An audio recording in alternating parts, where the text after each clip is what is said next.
Terima kasih Tuan dan Nyonya yang sudah subscribe, tambah rezekinya sehat selalu biar bisa ketemu dengan Alta TV. Yuk Mimin lanjut kisah berikutnya menantu pahlawan negara, Alta TV mantap. Menantu pahlawan negara, bab 66 sampai bab 70. Bab 66 suruh si gigi emas masuk. Mendengar ucapan Desi, semuanya langsung mengangkat sendok mereka. Makan apanya? Semuanya cepat pergi dari Hall Utopia. Tak disangka, Peter tiba-tiba emosi dan mengusir para tamu. Para tamu langsung meletakkan sendok di tangan mereka. Desi berkata dengan kaget, "Peter, ada apa? Bukankah kamu sudah mengusir para preman itu?" "Mengusir? Aku nggak sanggup menyinggung mereka. Cepat pergi," kata Peter dengan kesal. Karena dia ingin segera mengusir para tamu, dia pun mengasari Desi. Desi menatap Peter dengan linglung selama beberapa detik. Pada akhirnya, dia mengerti kalau Peter tidak sedang bercanda. "Semuanya, pergilah. Aku meminta maaf atas insiden di pesta kali ini. Aku akan mentraktir kalian di lain waktu untuk menebus kesalahanku," kata Desi sambil menangis. Semua tamu terpaksa bangun, bisa-bisanya mereka diusir begitu saja. "Bu, pesta pindah rumah ini akan tetap dilanjutkan. Kita nggak perlu pergi." Saat ini, Ardika tiba-tiba berdiri. "Kenapa belum pergi? Lamban sekali." Pada saat ini, preman berambut pirang muncul di depan pintu sambil memelototi semua orang dengan galak. "Kak, mohon minta Tuan Jinto tunggu sebentar lagi. Aku akan segera membersihkan tempat ini," kata Peter untuk menenangkan preman berambut pirang itu. Kemudian, dia berbalik untuk menatap Ardika. "Kalau kalian masih ingin hidup, cepat pergi. Orang di luar adalah kepala preman, Tuan Jinto." "Tuan Jinto." Awalnya Ardika ingin keluar untuk bernegosiasi dan menemui preman yang sombong itu, tetapi ketika mendengar ucapan Peter, dia langsung menatap preman berambut pirang itu. "Kamu, suruh si gigi emas masuk." Mendengar Ardika melontarkan kalimat ini, semuanya tercengang. Begitu pula dengan preman berambut pirang itu, sekujur tubuhnya langsung dipenuhi dengan amarah. "Kamu pikir kamu itu siapa? Berani memanggil Tuan Jinto dengan nama panggilannya?" Sembari berbicara, dia hendak memukul Ardika. Ardika berkata dengan tenang, "Katakan padanya, aku Ardika." "Ardika, kenapa nama ini begitu tidak asing?" Dia ragu-ragu sejenak, tetapi pada akhirnya dia pun berbalik keluar. "Ardika, habis kamu. Beraninya kamu memanggil Tuan Jinto masuk. Sekalipun dewa datang, kamu nggak akan selamat." Peter tiba-tiba tersenyum sinis dan menatap Ardika dengan tatapan menghina. Sebelum dia selesai berbicara, Jinto yang tubuhnya dipenuhi dengan keringat pun muncul di depan aula. Jinto bergegas masuk dan menerobos melalui orang-orang untuk menghampiri Ardika.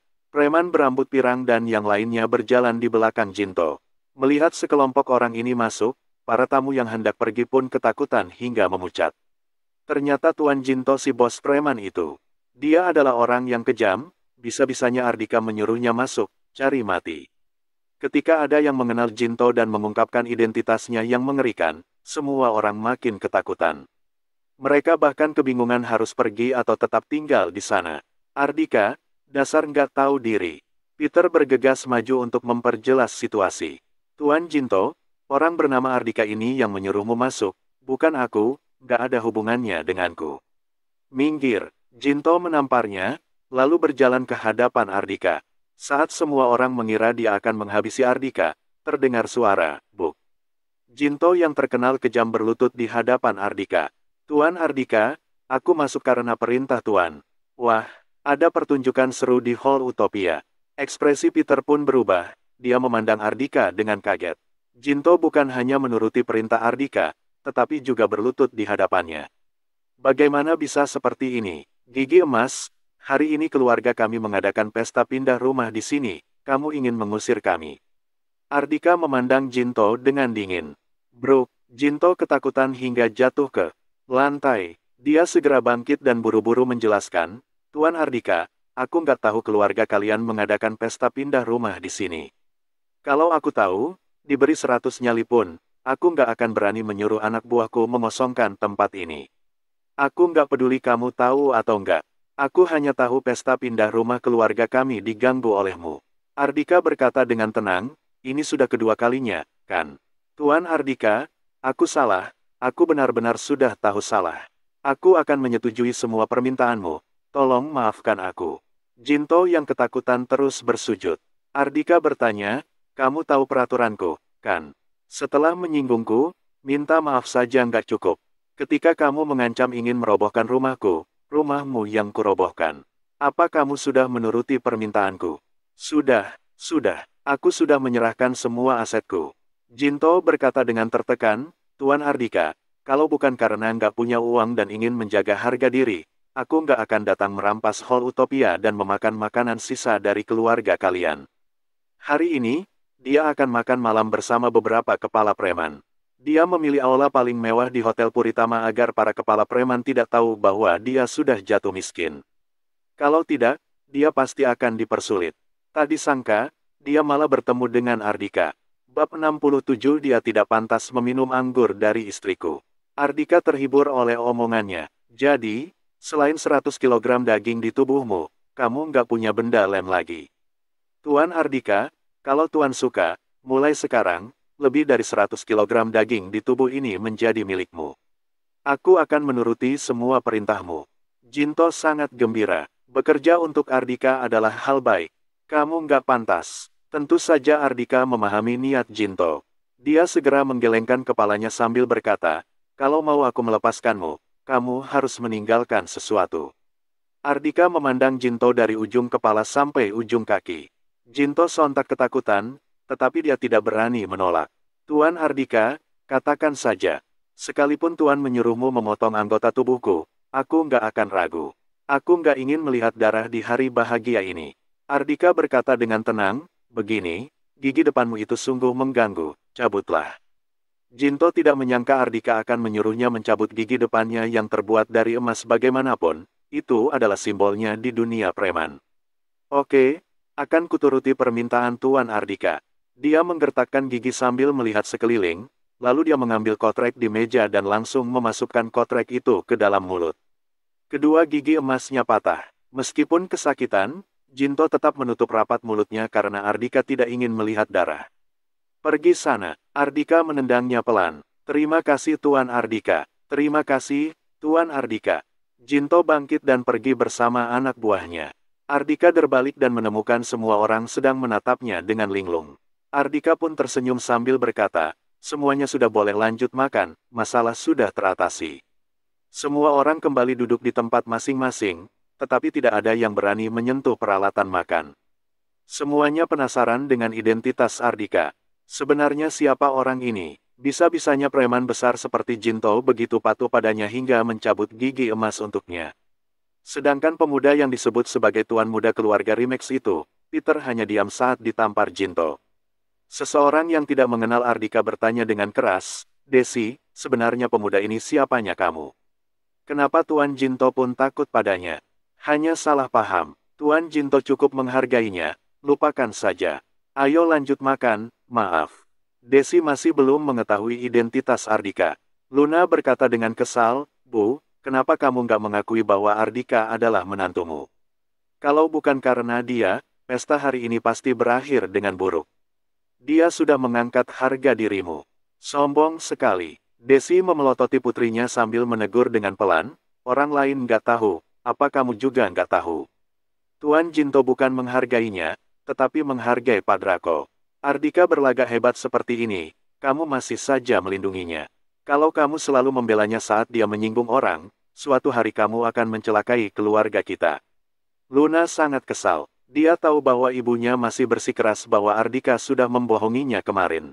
Jadi, dia akan mengkritik apapun yang dilakukan oleh Ardika sekarang. Oh, ternyata mengandalkan orang lain untuk berlagak hebat. Pantas saja, Tuan Jinto begitu sombong, dia bahkan nggak menganggap keluarga Rimex, bagaimana mungkin takut padanya. Peter yang berada di samping mendengar ucapan Desi, dia pun tersenyum sinis. Luna berkata dengan nada dingin, Peter, kamu masih berani muncul di hadapan kami. Tadi siapa yang ingin mengusir kami? Ekspresi Peter berubah muram. Dia menoleh ke arah Desi sambil berkata, Bibi Desi, aku ingin meminta maaf padamu. Tadi aku ketakutan hingga nggak bisa mengendalikan diri. Tolong maafkan aku. Awalnya Desi marah karena Peter telah meneriakinya, tetapi setelah mendengar penjelasan Peter, dia dapat memaklumi Peter. Peter, jangan bilang begitu. Siapa yang nggak takut? Dengan orang seperti Tuan Jinto.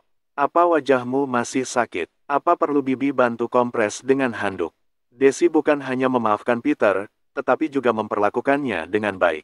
Terima kasih, Bibi. Aku bisa mengompresnya sendiri. Peter berkata dengan tenang, aku baru saja menerima kabar dari ayahku. Setelah pesta berakhir, dia akan datang untuk meminta maaf pada Bibi secara langsung. Seharusnya dia sudah mendengar soal kejadian tadi. Nggak perlu. Ini nggak ada hubungannya dengan keluarga Remax. Desi sontak tersanjung. Dia dapat menebak alasan orang terkemuka seperti ayah Peter datang untuk meminta maaf kepadanya, pasti karena Peter menyukai Luna. Dia memang bermaksud untuk menjodohkan mereka berdua, dia segera berbalik untuk memperingatkan putrinya. Luna, saat ayahnya Peter datang nanti, kamu harus bersikap sopan. Tuangkan segelas anggur untuk Paman Baron dan suruh dia nggak usah minta maaf, nggak enak dilihat. Ekspresi Luna langsung berubah muram. Saat ini, Ardika tiba-tiba berkata, Bu, aku khawatir Baron nggak berani menerima anggur yang dituangkan Luna. Bab 68 Ayah datang meminta maaf. Baron Remax adalah ayahnya Peter, pemimpin generasi kedua keluarga Remax. Brengsek, beraninya kamu menghina ayahku. Mendengar Ardika menyebut nama ayahnya, Peter langsung menoleh ke arah Ardika. Desi pun emosi. Ardika, apa maksudmu? Nggak berani minum. Luna itu junior, bagaimana mungkin Pak Baron nggak berani menerima anggur darinya? Melihat Desi mengasarinya lagi, Ardika menggelengkan kepalanya dengan tidak berdaya. Bu, aku salah. Kalau bukan demi membiarkan Desi menyelesaikan pesta dengan gembira, dia akan meminta Baron datang meminta maaf sekarang juga. Pecundang, melihat Ardika menyerah begitu saja, Peter pun mendengus dingin. Dia tidak berbasa-basi dengan Ardika dan lanjut menyanjung Desi. Dia bisa melihat bahwa Desi lah yang membuat keputusan dalam keluarga ini. Jackie sama sekali tidak bersuara. Selama Desi mengakuinya sebagai menantu, Luna dan Ardika pasti akan bercerai. Dia akan segera memiliki istri cantik, Meskipun Luna tidak bersedia, dia tetap harus menuruti keinginan ibunya. Dibandingkan dengan menyawer gadis-gadis matre, dia merasa jauh lebih bangga. Tanpa sadar, pesta pindah rumah telah berakhir dan para tamu pun menghampiri Desi untuk berpamitan. Desi, hebat kamu. Dengar-dengar, harga satu meja di Hall Utopia mencapai 40 juta. Keluargamu sudah makmur. Semua itu berkat Peter. Kalau bukan karena dia, keluarga kami mana punya uang untuk mengadakan pesta di sini. Desi yang dipuji pun mengucapkan selamat tinggal kepada para tamu sambil tersenyum cerah. Meskipun terjadi insiden kecil di pesta pindah rumah ini, pesta berakhir dengan menyenangkan. Dulu, dia hanya mendapatkan giliran untuk menghadiri pesta pindah rumah, pesta ulang tahun dan lain sebagainya, tetapi kali ini dia lali yang mengadakan pesta. Selain itu, dia hanya perlu menghabiskan biaya 10 juta per meja untuk mengadakan jamuan makan di Hall Utopia yang bernilai 40 juta per meja. Peata ini sangat mengangkat harga dirinya. Dia makin menyukai Peter dan tidak sabar untuk bertemu dengan Baron. Kelak, mereka mungkin akan menjadi besan. Tepat ketika hampir semua tamu sudah pulang, Baron datang. Dia langsung bergegas ke Hall Utopia. Ayah, ini Paman Jackie dan ini Bibi Desi. Paman, Bibi, ini ayahku. Oh ya, ini Luna. Peter memperkenalkan satu persatu orang, kecuali Ardika. Baron tidak peduli, dia hanya menatap Desi. Kemarin, dia menerima telepon dari Jessica, asisten direktur grup Sentosa Jaya yang ingin meminta bantuannya untuk memesan Hall Utopia di Hotel Puritama. Kabarnya, untuk diadakan pesta pindah rumah. Ketika Baron mendengar ada tokoh penting yang ingin memesan Hall Utopia, dia langsung mengiyakan. Kemudian, dia menyerahkan masalah ini pada Yono. Namun, hari ini dia malah mendapatkan kabar bahwa masalah ini tidak berjalan lancar. Bisa-bisanya putranya sendiri yang meminta Yono membuang Desi ke jalanan, lalu berpura-pura memecat Yono agar disukai orang. Tujuan utama putranya adalah untuk mendapatkan hati Luna. Dia sontak ketakutan. Dia tidak tahu apa hubungan tokoh terkemuka itu dengan keluarganya Luna, tetapi dia tahu tindakan putranya akan menimbulkan masalah besar. Oleh karena itu, dia berinisiatif untuk meminta maaf. Namun, Jessica menyuruhnya datang setelah pesta berakhir. Bu Desi, maaf putraku yang nggak berguna ini melakukan kesalahan. Baron segera membungkuk untuk meminta maaf pada Desi.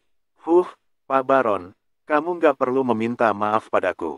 Masalah ini nggak ada hubungannya dengan Peter, orang lain juga pasti takut. Desi mengira Baron datang untuk meminta maaf soal Jinto, jadi dia segera memapa Baron dan menatap Luna yang termenung di sampingnya. Luna, kenapa kamu nggak menyulang Paman Baron? Kita itu keluarga, nggak perlu meminta maaf. Luna hanya berdiri diam, dia sama sekali tidak bermaksud untuk menyulang Baron. Untuk apa dia menyulang Baron? Dia tidak punya hubungan apapun dengan keluarga Rimex. Namun dia mengetahui sifat ibunya. Ketika dia ragu-ragu, Ardika berbisik padanya, bagaimana kalau kamu mencoba bersulang dengannya? Kujamin dia nggak akan berani minum. Benarkah? Luna mengangkat gelasnya dengan penasaran sambil berkata, Paman Baron, mari bersulang. Tiba-tiba, ekspresi Baron berubah drastis. Bab 69 tidak pantas. Melihat Luna mengangkat gelas dengan patuh, Peter sangat gembira. Dia tahu Luna tidak bersedia bersulang dengan ayahnya. Namun, selama Desi memerintah, Luna harus menuruti. Menyanjung Desi adalah strategi yang sempurna. Selama dia dapat mengelabui Desi, wanita bodoh ini akan mengirim Luna ke ranjangnya. Dia segera menuangkan segelas anggur dan meletakkan anggur itu ke tangan Baron, tetapi dia menyadari bahwa Baron tertegun di tempat. Ayah, Luna sedang mengajakmu bersulang, apa yang kamu pikirkan? Oh, Baron kembali tersadar. Melihat gelas yang diletakkan putranya di tangannya, dia seolah-olah kepanasan dan langsung melepaskan gelas itu. Bro, gelas anggur itu pecah. Desi tertegun sejenak. Dia mengira Baron marah karena tidak puas dengan sikap putrinya. Luna, kenapa kamu ragu-ragu? Apa kamu nggak senang karena aku menyuruhmu menyulang Paman Baron? Desi berkata dengan marah, cepat ambil gelas dan tuangkan anggur untuk Paman Baron. Baron kaget dan menyadari bahwa Desi sudah salah paham. Bukan, nggak perlu bersulang denganku. Mendengar ucapan ini, Desi makin mengira Baron tidak senang. Dia segera menarik Luna sambil berseru, cepat. Luna terpaksa menuangkan segelas anggur dan menyerahkannya kepada Baron sambil berkata, Paman Baron, ayo bersulang.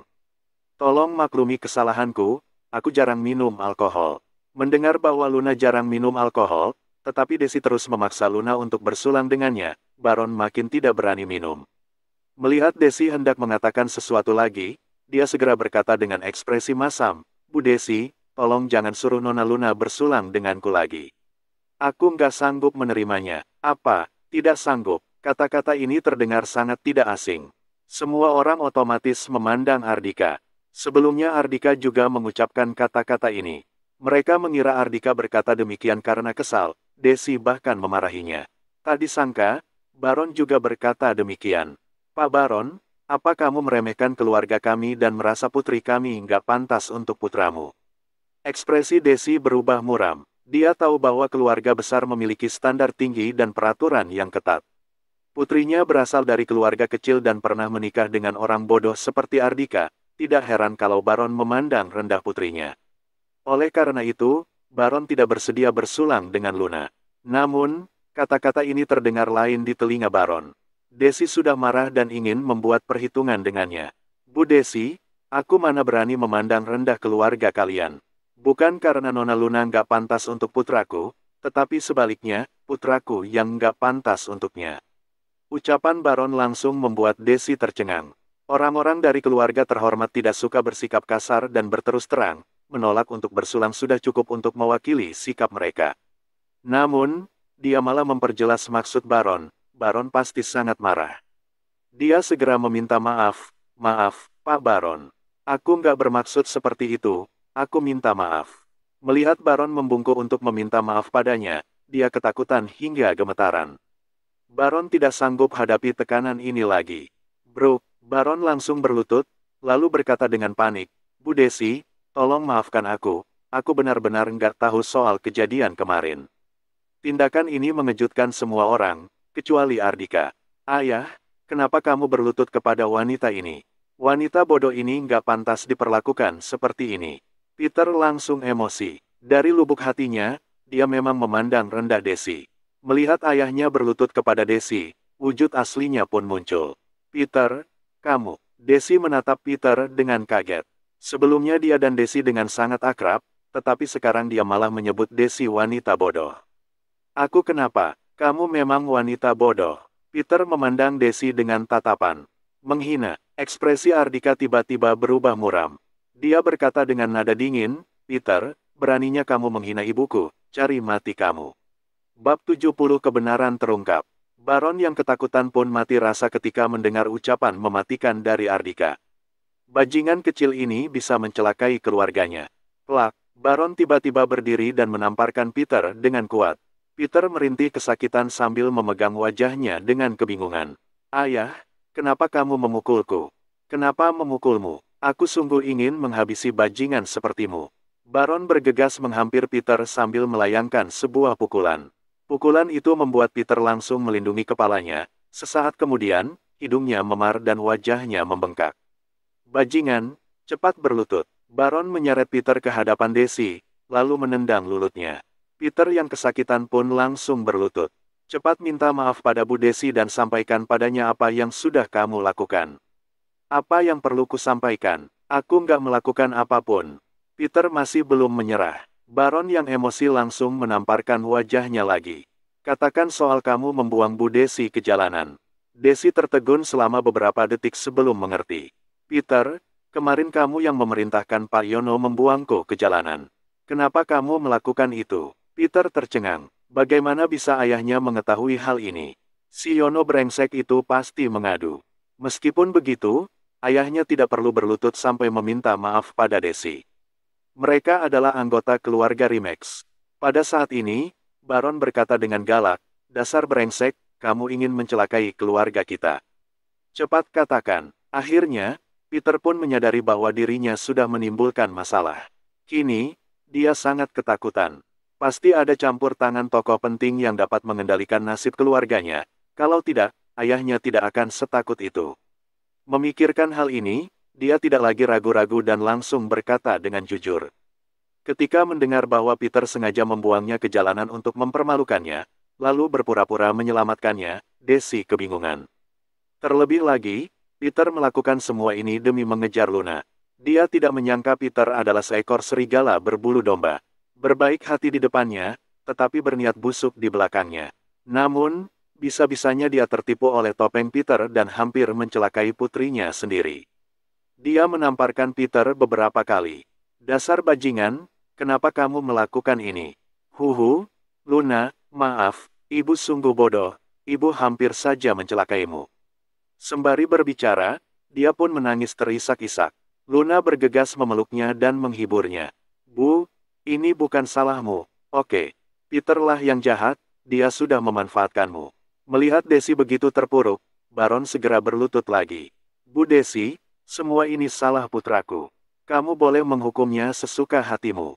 Baik secara verbal maupun non-verbal, aku nggak akan menghentikanmu. Mendengar ucapan ini, Peter ketakutan hingga gemetaran. Dia tahu bahwa dia sudah menyinggung orang yang tidak boleh disinggung.